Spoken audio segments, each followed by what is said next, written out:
Capítulo 21. Como evitar brincar com fogo estranho? Reconheça o falso reavivamento. Parte 1. Nadab e Abiú morreram quando levaram fogo estranho perante o Senhor. Números 26, 61. Enquanto dirigia por uma pequena cidade interiorana na região dos Montes Ozark, vi uma placa com letras grandes dizendo: Reavivamento, acontecendo agora. Senti-me impressionada a entrar e conferir. Então, virei o carro em direção ao estacionamento da igreja e me uni ao grupo que se dirigia a ela. Eu já devia saber, desde o momento em que entrei por aquela porta, que aquele não seria um culto comum de reavivamento, se é que cultos de reavivamento conseguem ser comuns. A música estava extremamente alta e eu quase precisava tapar os ouvidos enquanto o líder do louvor animava a multidão, cantando, ou melhor, gritando no microfone. Aparentemente insatisfeito com o louvor, o pastor apareceu no púlpito e gritou que se as pessoas realmente acreditavam em um Deus grandioso, precisavam agir de maneira correspondente e ficar loucas por ele. Em consequência, todos começaram a balançar os braços e a dançar enquanto cantavam. Alguns até pulavam para cima e para baixo ou mesmo do palco. O tumulto no ambiente cresceu até ficar difícil entender a letra da música que estavam cantando. No entanto, consegui desvendar um verso muito revelador da letra. O céu é real, a morte é uma mentira. O céu é real, a morte é uma mentira. Para mim, isso soa muito familiar, semelhante a algo que a serpente contou a Eva cerca de 6.000 anos atrás. Gênesis 3, 4. Era tudo o que eu precisava saber para me levantar e ir embora, mas resolvi ficar um pouco mais e ver o que aconteceria em seguida. Logo, o pregador, um reavivador itinerante, começou a fazer um longo e convincente apelo para que as pessoas dessem ofertas que custeariam seu ministério de viagens. Depois de terminar essa parte, começou a pregar, ou melhor, gritar, sobre nossa necessidade de uma caminhada mais profunda com Deus. Essa caminhada, explicou ele, seria evidenciada por meio de uma nova experiência sobrenatural. Comecei a fazer anotações o mais rápido possível. O mundo hoje franze semblante em nossa direção por causa do foco na experiência, confidenciou. Mas é exatamente dentro dela que Deus se encontra conosco. Não me recordei de nenhum versículo da Bíblia que apoiasse essa ideia, mas continuei a escutar com atenção. Ele detalhou seu argumento e passou a falar sobre o altar. Quem controla o altar, controla os resultados, gritou. Que verdadeiro, pensei. Mas existe mais de um altar. O diabo tem um altar também. A qual altar estamos nos referindo? O pregador continuou. Vocês sabem por que é tão importante controlarmos o altar? Porque se o fizermos, todo o estado de Arkansas será abalado. É isso que acontece quando o altar se esquenta. Pessoal, chegou a hora de virmos à frente e tomarmos posse do altar. Ele falava com um tom cada vez mais agudo e começava a suar. As pessoas erguiam as mãos concordando e ouvi alguém atrás de mim falar em línguas. Gente, vocês estão sedentos por Jesus ou não? Precisamos parar de falar sobre o fogo e experimentar o fogo.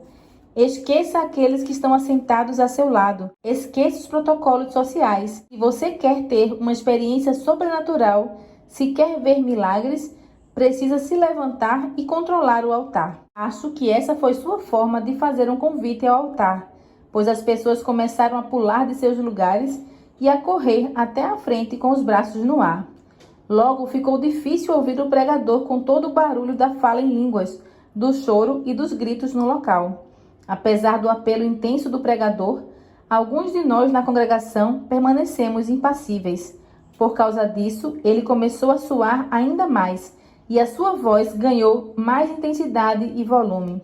Não sei mais o que dizer, ele gritou todo consternado, parecendo olhar diretamente para mim. Você quer o fogo ou não quer? Nesse momento, com medo de que ele descesse, colocasse as mãos em cima de mim e me forçasse a experimentar o fogo, resolvi que era hora de ir embora. Enquanto voltava para casa, minha mente não parava de repassar os acontecimentos daquele culto de reavivamento. De um lado, eu queria ser um ratinho em um canto para ver como tudo terminara. Em contrapartida, provavelmente, tenha sido melhor ter saído mesmo. As coisas estavam começando a ficar malucas. Não há dúvida de que havia fogo naquela igreja, mas era fogo estranho. Qual é o significado de fogo estranho? A Bíblia nos conta: Nadab e Abiú morreram quando levaram um fogo estranho perante o Senhor. Números 26, 61. Isso pode parecer bem estranho se você não entender a história. Nadab e Abiú eram filhos de Israel e, ao lado de Moisés e Arão, ocupavam as mais altas posições em Israel. Estavam envolvidos no serviço ao Senhor no templo, prostrando-se perante o altar do Senhor. Além disso, receberam uma honra especial da parte de Deus, pois tiveram a permissão de contemplar a glória do Senhor no monte com os 70 anciãos. Por que o pecado deles foi tão grave? Deus queria ensinar seu povo que é preciso se aproximar de seu trono com reverência e temor santos. Na adoração a Deus, prestada por meio de ritos cerimoniais do tabernáculo, havia uma distinção clara entre o comum e o sagrado. Nadab e Abiú não se importaram com essa diferença e, parcialmente embriagados, decidiram fazer o que lhes desse vontade. Em vez de queimar incenso com o fogo santo que o próprio Deus havia acendido, transgrediram esse mandamento usando fogo comum que eles mesmos haviam acendido. Deus havia proferido uma maldição sobre aqueles que não vissem diferença entre o santo e o comum. Ele requer obediência estrita. Esse pecado pequeno, porém significativo, não podia ser ignorado. Caso contrário, todo Israel viria a se tornar descuidado e perderia de vista a santidade de Deus e das suas leis. Esse testemunho é uma sombria advertência para nós hoje. A Bíblia nos diz: vós, porém, sois raça eleita, sacerdócio real, nação santa, povo de propriedade exclusiva de Deus. 1 Pedro 2:9. Como tal, responsabilidade maior repousa sobre os cristãos do que sobre o descrente comum. O pecado de brincar com fogo comum, aceso por seres humanos, é tão mortal quanto prostrar-se diante do altar errado. Não dá para fazer isso e esperar a bênção de Deus. No entanto, como o Senhor não atinge instantaneamente os desobedientes hoje, como nos dias de Israel, muitos se tornaram descuidados e perderam de vista o perigo de misturar sagrado ao profano. E vários dentro do mundo cristão contentam-se em acender o próprio fogo humano. Vamos falar sobre alguns fogos estranhos que estão sendo acesos e levados para dentro da Igreja de Deus hoje, quando a pós-modernidade frequenta a igreja. Uma filosofia sutil e mortal está tomando conta do mundo hoje, alegando promover uma nova maneira iluminada de pensar. Na verdade, conduz homens e mulheres a engano e erro espirituais mais profundos. A maior parte do mundo ocidental chama essa filosofia ou fogo estranho de pós-modernidade. A filosofia pós-moderna promove uma suspeita generalizada da razão e dá as mãos para o ceticismo e o relativismo. A verdade é relativa ao observador. Você tem a sua verdade e eu tenho a minha. Mesmo que elas sejam radicalmente opostas, não há problema, pois a verdade é relativa. Não existe nenhuma verdade absoluta, algo que seja verdadeiro em todas as circunstâncias, épocas e localidades. De acordo com a filosofia pós-moderna, a verdade também é migratória. Ela muda de acordo com tempo e lugar. O que é verdade na África não necessariamente é verdade nos continentes americano e europeu, e vice-versa. Em essência, a verdade seria condicionada pela cultura. As ideias pós-modernas dominam hoje boa parte de Hollywood, do ensino superior nos Estados Unidos e a maior parte da sociedade ocidental. Elas até se infiltraram na igreja. Depois de explicar a um jovem as razões bíblicas para a guarda do sábado em lugar do domingo, mostrando por que os adventistas seguem essa prática, fiquei pasma com a resposta que ele me deu. Acho que o dia de adoração é totalmente relativo. Depende do que é melhor para a pessoa. Afinal, Deus conhece o nosso coração. Ao afirmar que a realidade se originava daquilo que ele sentia em lugar das respostas sólidas encontradas na Bíblia, meu amigo articulou como as ideias pós-modernas afetaram nossa igreja moderna e a cultura cristã. A verdade se tornou relativa. No entanto, para os cristãos, tudo remonta a esta pergunta: Cremos na Bíblia como a verdade absoluta, totalmente inspirada por Deus, conforme ela afirma ser. Vê 2 Timóteo 3,16. Ou definimos a verdade com base em nossa vida, cultura ou preferência espiritual.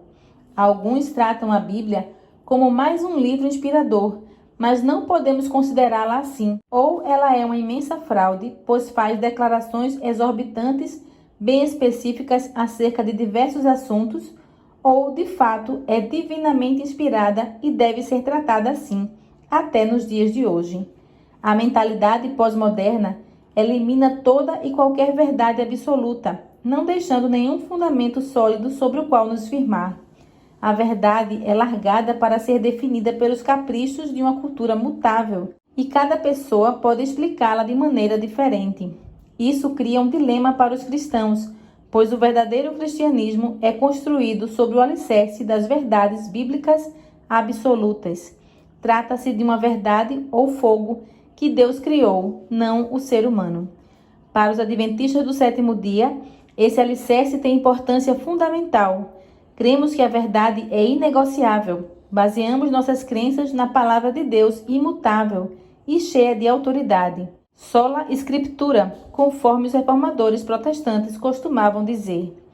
Mas Deus terá sobre a terra um povo que mantém a Bíblia e a Bíblia só, como norma de todas as doutrinas e bases de todas as reformas. As opiniões de homens ilustrados, as deduções da ciência, os credos ou decisões dos concílios eclesiásticos, tão numerosos e discordantes como são as igrejas que representam a voz da maioria. Nenhuma destas coisas, nem todas em conjunto, deveriam considerar-se como prova em favor ou contra qualquer ponto de fé religiosa. Antes de aceitar qualquer doutrina ou preceito, devemos pedir em seu apoio um claro, assim diz o Senhor. A Bíblia nos orienta. Entrai pela porta estreita, larga é a porta, e espaçoso o caminho que conduz para a perdição, e são muitos os que entram por ela. Porque estreita é a porta e apertado o caminho que conduz para a vida, e são poucos que acertam com ela. Mateus 7, 13 e 14. Encontrar o caminho estreito e permanecer nele não é fácil na cultura de hoje. Se não estudarmos a palavra de Deus, perderemos esse caminho estreito que conduz ao céu.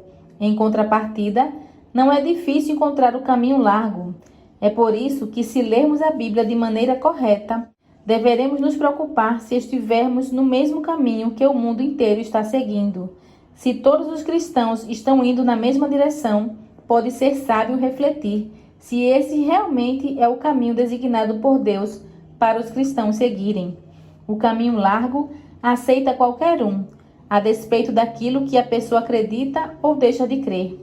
As táticas mais sutis de Satanás são direcionadas ao mundo cristão. O inimigo tem o talento especial de atender às supostas necessidades de seus súditos cristãos, quaisquer que sejam elas. Ele é o evangelista que mais procura fazer amigos. Se as pessoas estão em busca de empolgação religiosa, ele tem. Se estão procurando renovação espiritual por meio da espiritualidade contemplativa, concentrada no próprio eu, ele tem. Se querem levar os seus bens na jornada espiritual, podem.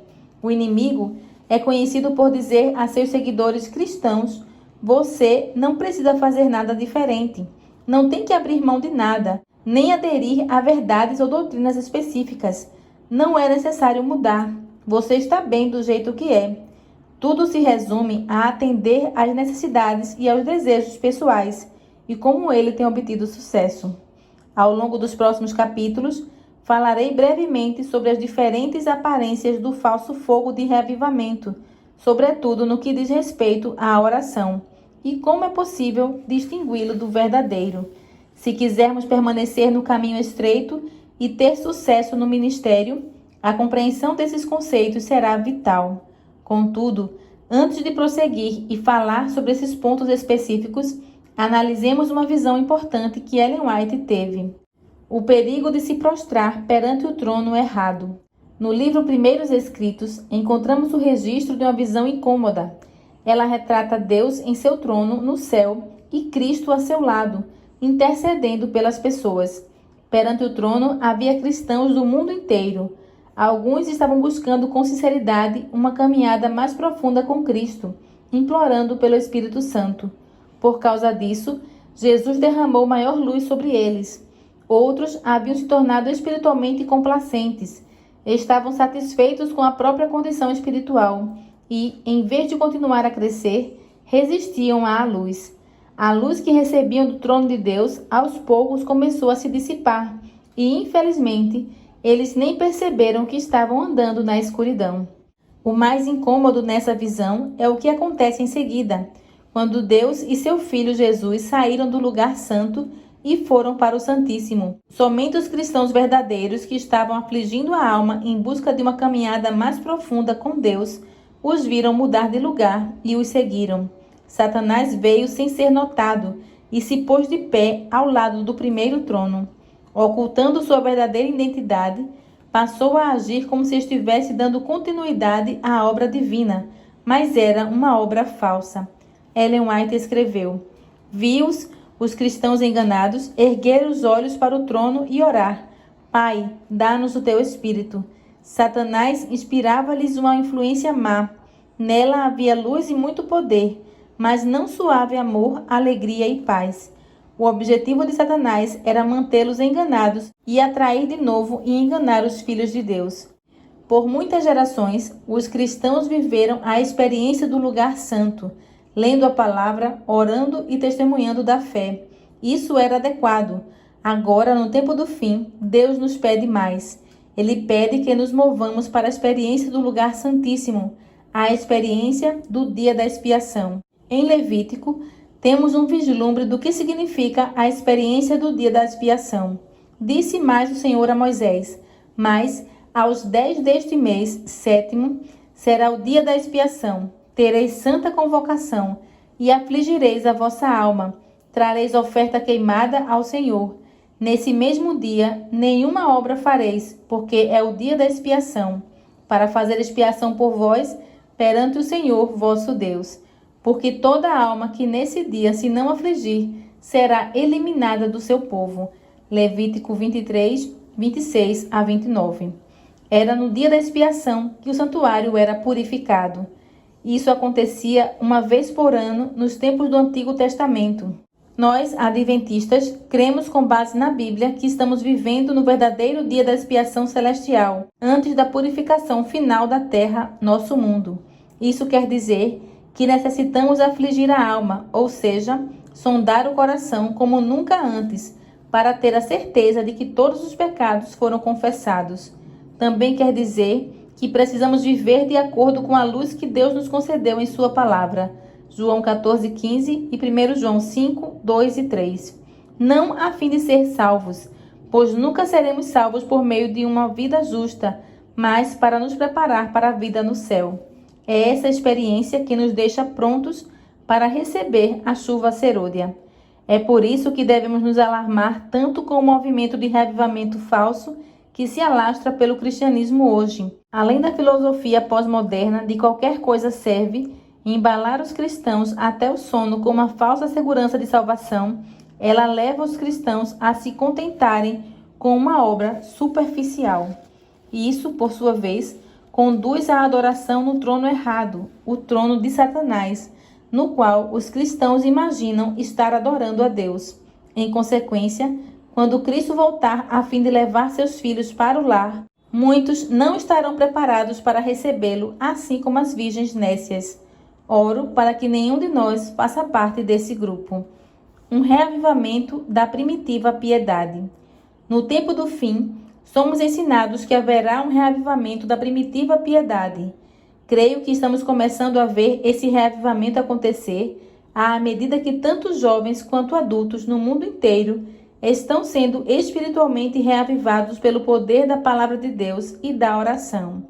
Cheios do Espírito Santo e de grande alegria, sentindo-se impulsionados a buscar uma piedade primitiva, rara nesses dias. Eles permanecem firmes, assim como Daniel e seus 3 amigos na corte de Babilônia, dizendo: "Não vamos nos contaminar com uma porção da comida do rei, nem com o vinho que ele bebe. Recusaremos as seduções do mundo e serviremos a Deus."